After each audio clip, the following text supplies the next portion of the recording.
হয় সুস্থভাবে চেষ্টা করা হয়, মানুষদের কাজ করতে অভিজ্ঞতা বাড়ে, দীর্ঘদিন অভিজ্ঞতা, সেই জন্য আলাদা করে 300-400 প্যাকেট থেকে দিতাম।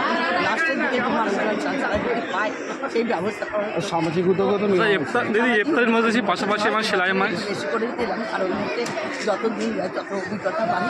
চেষ্টা করেছি কেন এমন এমন গরিব মানুষ আছে তাদের বাড়িতে গেলে দেখেছি যে তাদের ওরা দুটো মুখে দিয়ে ইফতার করছে, তাদের পাশে থেকে যদি একটু যদি দেওয়ানি তারা উপকার পায়, সেই জন্যই দেওয়া হয়।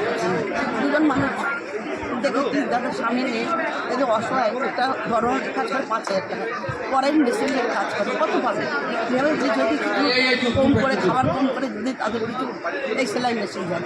এবারে দেখেছেন চেষ্টা করা হয়েছে তাদেরকে সেলাই মেশিন হয়েছে, ক্যান্সার পেশেন্ট তার আমি দিচ্ছি, আমি সাংঘাতিক দিচ্ছি, আমাদের মানে বিধায়ক দিয়েছিল লাখ টাকার মতো, আবার আজকে আমি তুলে দিয়েছি। একজন কানে সুদ্ধার দিদি আমার কানে সুদ্ধার দিয়েছি বলে বসে, চলো ভাই নিজের পরিবারে একটু কম দিয়ে জামা কাপড় কিনবো না, দরকার নেই 5টা কিনি 2টো কিনবো, তাদের তো কিছু দেই ভাই।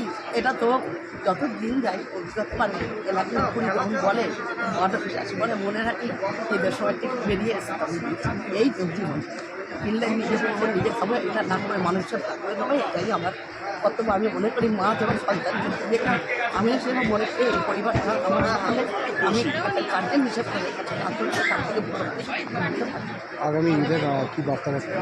ওদের সকলে বলবো 2026-এ ঈদের সকলে ভালো কাটুন, আর সব থেকে বড় কথা ঈদের খুশি ঈদের সকলে 2026-এ আমাদের চতুর্থবার যেন ফিরে আসবে, এটা দৃঢ় বিশ্বাস। আর যারা এসে নির্বাচন তাদের